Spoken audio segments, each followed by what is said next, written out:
ਕਿਸੇ ਨਾਲ ਪਿਆਰ ਕਰੋ, ਬੇਹੱਦ ਕਰੋ, ਬਸ ਉਮੀਦ ਨਾ ਰੱਖੋ, ਕਿਉਂਕਿ ਤਕਲੀਫ ਪਿਆਰ ਕਰਨ ਨਾਲ ਨਹੀਂ, ਉਮੀਦ ਰੱਖਣ ਨਾਲ ਹੀ ਹੁੰਦੀ ਹੈ। ਲੱਭਣ ਤੇ ਤਾਂ ਉਹੀ ਮਿਲਦੇ ਨੇ ਜੋ ਗੁਆਚ ਗਏ ਹੋਣ, ਉਹ ਕਦੇ ਨਹੀਂ ਮਿਲਦੇ ਜਿਹੜੇ ਬਦਲ ਗਏ ਹੋਣ। ਕਿਸੇ ਨਾਲ ਮਾੜੀ ਕਰਕੇ ਆਪਣੀ ਵਾਰੀ ਦੀ ਉਡੀਕ ਵੀ ਰੱਖਿਓ, ਕਿਉਂਕਿ ਕਿਸਮਤ ਮੂੰਹਾਂ ਤੇ ਨਹੀਂ, ਰੂਹਾਂ ਤੇ ਚਪੇੜਾ ਮਾਰਦੀ ਹੈ। ਜਿਹੜੇ ਮਨ ਵਿੱਚ ਉਤਰ ਜਾਣ ਉਹਨਾਂ ਨੂੰ ਸੰਭਾਲ ਕੇ ਰੱਖੋ, ਤੇ ਜਿਹੜੇ ਮਨ ਤੋਂ ਲਹਿ ਜਾਣ ਉਹਨਾਂ ਤੋਂ ਸੰਭਲ ਕੇ ਰਹੋ। ਸਭ ਕੁਝ ਝੂਠਾ ਹੋ ਸਕਦਾ ਹੈ, ਪਰ ਕਿਸੇ ਲਈ ਵਹਾਏ ਗਏ ਹੰਝੂ ਕਦੇ ਝੂਠੇ ਨਹੀਂ ਹੋ ਸਕਦੇ।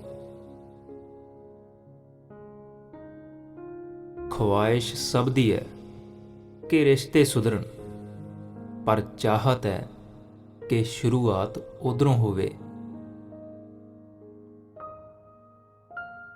ਕੁਝ ਇਸ ਤਰ੍ਹਾਂ ਸਾਡੀਆਂ ਗੱਲਾਂ ਘੱਟ ਹੋ ਗਈਆਂ, ਕਿਵੇਂ ਆ ਤੋਂ ਸ਼ੁਰੂ ਹੋ ਕੇ ਬਸ ਠੀਕ ਆ ਤੇ ਖਤਮ ਹੋ ਗਈਆਂ। ਜਦੋਂ ਕਿਸੇ ਨੇ ਗਲਤ ਹੀ ਸਮਝਣਾ ਹੋਵੇ, ਉਹ ਤੁਹਾਡੀ ਚੁੱਪ ਨੂੰ ਵੀ ਗਲਤ ਹੀ ਸਮਝ ਲੈਂਦੇ ਨੇ।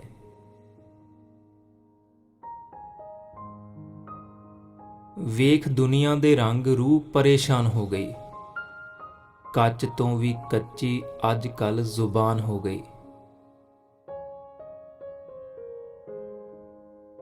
ਕੁਝ ਰੀਝਾਂ ਕੁਝ ਖਾਸ ਮੌਕਿਆਂ ਤੇ ਹੀ ਪੂਰੀਆਂ ਹੁੰਦੀਆਂ, ਹਰ ਮਾਨਾਈ ਚੀਜ਼ ਵੀ ਖਰੀਦੀ ਨਹੀਂ ਜਾ ਸਕਦੀ। ਮਿਲਦੇ ਰਹੇ ਰਿਸ਼ਤੇ ਮੌਸਮਾਂ ਦੇ ਵਾਂਗ, ਤੇ ਅਸੀਂ ਲੱਭਦੇ ਰਹੇ ਕੋਈ ਸਦਾ ਬਹਾਰ ਜਿਹਾ। ਜਿਹੜਾ ਸ਼ਖਸ ਸਭ ਦੀ ਕਦਰ ਕਰਦਾ ਹੈ, ਉਹ ਉਹਨਾਂ ਲਈ ਹੀ ਕੁਝ ਖਾਸ ਨਹੀਂ ਹੁੰਦਾ। ਨਜ਼ਰਾਂ ਨੀਵੀਆਂ ਤੇ ਸੋਚ ਬੇਮਿਸਾਲ ਰੱਖਿਓ। ਸਮਝਣਾ ਤਾਂ ਕਿਸੇ ਕਿਸੇ ਨੇ ਹੀ ਹੈ, ਪਰ ਵੱਖਰਾ ਅੰਦਾਜ਼ ਰੱਖਿਓ। ਸ਼ਬਦ ਘੱਟ ਚਾਹੇ ਪਰ ਅਰਥ ਕਮਾਲ ਰੱਖਿਓ। ਅੱਗੇ ਵੱਧ ਜਾਇਓ ਤੇ ਪਿਛਲਾ ਵੀ ਨਾਲ ਰੱਖਿਓ। ਕੁਝ ਰਿਸ਼ਤੇ ਮਿਲੇ ਵੀ ਤਾਂ ਕੀ ਮਿਲੇ, ਉਹੀ ਦੂਰੀਆਂ ਉਹੀ ਫਾਸਲੇ, ਨਾ ਤਾਂ ਕਿਸੇ ਦੇ ਕਦਮ ਅੱਗੇ ਵਧੇ ਤੇ ਨਾ ਹੀ ਕਿਸੇ ਦੀ ਝਿਜਕ ਗਈ। ਕਿਸੇ ਦੀ ਜ਼ਿੰਦਗੀ ਦਾ ਉਹ ਹਿੱਸਾ ਨਾ ਬਣੋ ਜਿਸ ਵਿੱਚ ਤੁਹਾਨੂੰ ਵਿਹਲੇ ਸਮੇਂ ਹੀ ਯਾਦ ਕੀਤਾ ਜਾਵੇ। ਇਹ ਵੀ ਦੁਨੀਆ ਦੇ ਰੰਗ ਨੇ ਸੱਜਣਾ, ਨਾ ਮਾੜਿਆਂ ਨੂੰ ਜਿਉਣ ਦਿੰਦੇ ਨੇ, ਨਾ ਚੰਗਿਆਂ ਨੂੰ ਜਿਉਣ ਦਿੰਦੇ ਨੇ, ਨਾ ਪਿੱਛੇ ਰਹਿਣ ਦਿੰਦੇ ਨੇ ਤੇ ਨਾ ਅੱਗੇ ਆਉਣ ਦਿੰਦੇ ਨੇ। ਕਬਰ ਦੀ ਮਿੱਟੀ ਹੱਥ ਵਿੱਚ ਲੈ ਕੇ ਸੋਚਦਾ ਕਿ ਜਦੋਂ ਲੋਕ ਮਰ ਜਾਂਦੇ ਨੇ ਤਾਂ ਗਰੂਰ ਕਿੱਥੇ ਜਾਂਦਾ ਹੈ। ਕਈ ਵਾਰ ਕਿਸੇ ਦੀ ਚਾਹਤ ਇੱਦਾਂ ਦੀ ਹੁੰਦੀ ਹੈ ਕਿ ਕੋਈ ਸਾਹਾਂ ਵਿੱਚ ਹੀ ਰਚ ਜਾਂਦਾ ਹੈ, ਤੇ ਕਿਸਮਤ ਇੱਦਾਂ ਦੀ ਹੁੰਦੀ ਹੈ ਕਿ ਉਹਨਾਂ ਨੂੰ ਦੇਖਣਾ ਹੀ ਨਸੀਬ ਨਹੀਂ ਹੁੰਦਾ। ਕਿਸੇ ਨੂੰ ਬੁਰਾ ਬਣਾ ਕੇ ਖੁਦ ਚੰਗਾ ਬਣਨ ਵਾਲੇ ਚਲਾਕਾਂ ਨੂੰ ਇਹ ਨਹੀਂ ਪਤਾ ਕਿ ਸਮਾਂ ਇੱਕ ਐਸਾ ਸ਼ੀਸ਼ਾ ਹੈ ਜਿਹੜਾ ਚਲਾਕ ਤੋਂ ਚਲਾਕ ਬੰਦੇ ਦਾ ਵੀ ਨਕਾਬ ਉਤਾਰ ਕੇ ਰੱਖ ਦਿੰਦਾ ਹੈ। ਜ਼ਿੰਦਗੀ ਵਿੱਚ ਇੱਕ ਸਮਾਂ ਆਉਂਦਾ ਹੈ ਜਦੋਂ ਸਾਨੂੰ ਕੁਝ ਵੀ ਪਸੰਦ ਨਹੀਂ ਆਉਂਦਾ, ਅਸੀਂ ਖੁਦ ਵੀ ਨਹੀਂ। ਜਦੋਂ ਕੋਈ ਰਿਸ਼ਤਾ ਨਵਾਂ ਜੁੜਦਾ ਹੈ ਤਾਂ ਕਿਸੇ ਵੀ ਚੀਜ਼ ਲਈ ਨਾ ਨਹੀਂ ਆਖੀ ਜਾਂਦੀ। ਆਪੇ ਮਿਲ ਜਾਂਦਾ ਜੋ ਹੁੰਦਾ ਤਕਦੀਰਾਂ ਵਿੱਚ। ਬਹੁਤਾ ਸੋਚਣਾ ਵੀ ਸਕੂਨ ਖੋਹ ਲੈਂਦਾ ਹੈ।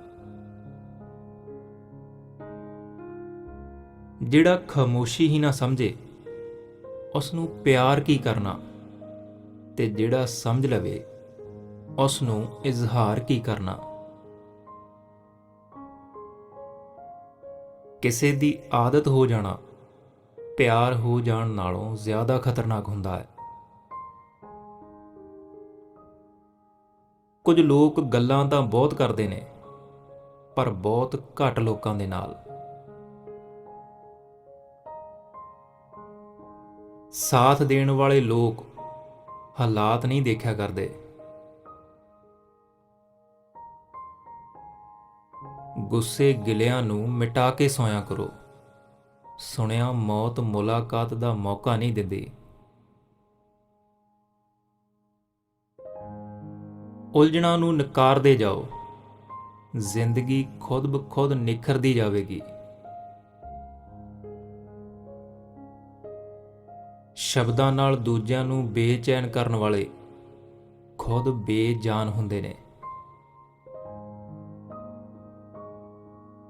ਇੱਕ ਗੱਲ ਚੇਤੇ ਰੱਖਿਓ, ਸਬਰਾਂ ਵਾਲੇ ਸ਼ੌਹਰਤਾਂ ਦੇਖ ਕੇ ਹੱਥ ਨਹੀਂ ਫੜਦੇ ਹੁੰਦੇ। ਦੁਬਾਰਾ ਗਰਮ ਕਰੀ ਹੋਈ ਚਾਹ ਤੇ ਮਿਹਨਤਾਂ ਕਰਕੇ ਜੋੜੇ ਰਿਸ਼ਤਿਆਂ ਵਿੱਚ ਪਹਿਲਾਂ ਵਰਗੀ ਮਿਠਾਸ ਨਹੀਂ ਰਹਿੰਦੀ। ਧੀ ਵਿੱਚ ਉਹ ਗੁਣ ਭਰੋ ਜੋ ਆਪਣੀ ਨੂੰਹ ਵਿੱਚ ਚਾਹੁੰਦੇ ਹੋ, ਤੇ ਪੁੱਤ ਵਿੱਚ ਉਹ ਗੁਣ ਭਰੋ ਜੋ ਆਪਣੇ ਜਵਾਈ ਵਿੱਚ ਚਾਹੁੰਦੇ ਹੋ, ਕਿਉਂਕਿ ਲੋਹੇ ਬਦਲੇ ਸੋਨਾ ਨਹੀਂ ਮਿਲਦਾ ਹੁੰਦਾ। ਜ਼ਿੰਦਗੀ ਦਾ ਸੱਚ ਬਸ ਇੰਨਾ ਕੁ ਹੈ ਕਿ ਇਨਸਾਨ ਬਸ ਪਲਾਂ ਵਿੱਚ ਹੀ ਯਾਦ ਬਣ ਜਾਂਦਾ ਹੈ। ਰਾਜਨੀਤੀ ਬੁੱਢਿਆਂ ਦੀ ਉਹ ਖੇਡ ਹੈ ਜੋ ਨੌਜਵਾਨਾਂ ਦੀਆਂ ਲਾਸ਼ਾਂ ਤੇ ਖੇਡੀ ਜਾਂਦੀ ਹੈ। ਹਰ ਬਲਦੇ ਹੋਏ ਦੀਵੇ ਥੱਲੇ ਹਨੇਰਾ ਹੁੰਦਾ ਹੈ। ਹਰ ਰਾਤ ਤੋਂ ਬਾਅਦ ਸਵੇਰਾ ਹੁੰਦਾ ਹੈ। ਡਰ ਜਾਂਦਾ ਹੈ ਇਨਸਾਨ ਮੁਸੀਬਤਾਂ ਨੂੰ ਵੇਖ ਕੇ। ਦੱਸੋ ਬਿਨਾਂ ਮੁਸੀਬਤਾਂ ਦੇ ਕਾਮਯਾਬ ਕਿਹੜਾ ਹੁੰਦਾ ਹੈ? ਰੱਬ ਤੋਂ ਮੰਗੋ, ਫਿਰ ਮੰਗੋ, ਤੇ ਮੰਗਦੇ ਹੀ ਰਹੋ। ਉਹੀ ਦਿੰਦਾ ਹੈ ਤੇ ਉਹੀ ਦੇਵੇਗਾ, ਕਿਉਂਕਿ ਉਹੀ ਦੇ ਸਕਦਾ ਹੈ। ਸਰਬੱਤ ਦਾ ਭਲਾ ਮੰਗਿਆ ਕਰੋ। ਯਕੀਨ ਮੰਨਿਓ, ਸ਼ੁਰੂਆਤ ਤੁਹਾਡੇ ਤੋਂ ਹੀ ਹੋਵੇਗੀ। ਐ ਮੁਸਾਫਿਰ, ਸਾਰੇ ਆਲਮ ਦੀ ਫਿਕਰ ਛੱਡ ਕੇ ਉਸ ਮਾਲਿਕ ਨੂੰ ਰਾਜ਼ੀ ਕਰ ਲੈ। ਹਮੇਸ਼ਾ ਯਾਦ ਰੱਖੋ, ਜੇਕਰ ਤੁਸੀਂ ਕੁਝ ਚੰਗਾ ਸੁਣ ਰਹੇ ਹੋ ਤਾਂ ਤੁਸੀਂ ਪੰਜਾਬੀ ਅਲਫਾਜ਼ ਸੁਣ ਰਹੇ ਹੋ। ਇਸੇ ਤਰ੍ਹਾਂ ਦੀਆਂ ਵੀਡੀਓਜ਼ ਲਈ ਚੈਨਲ ਨੂੰ ਸਬਸਕ੍ਰਾਈਬ ਕਰੋ।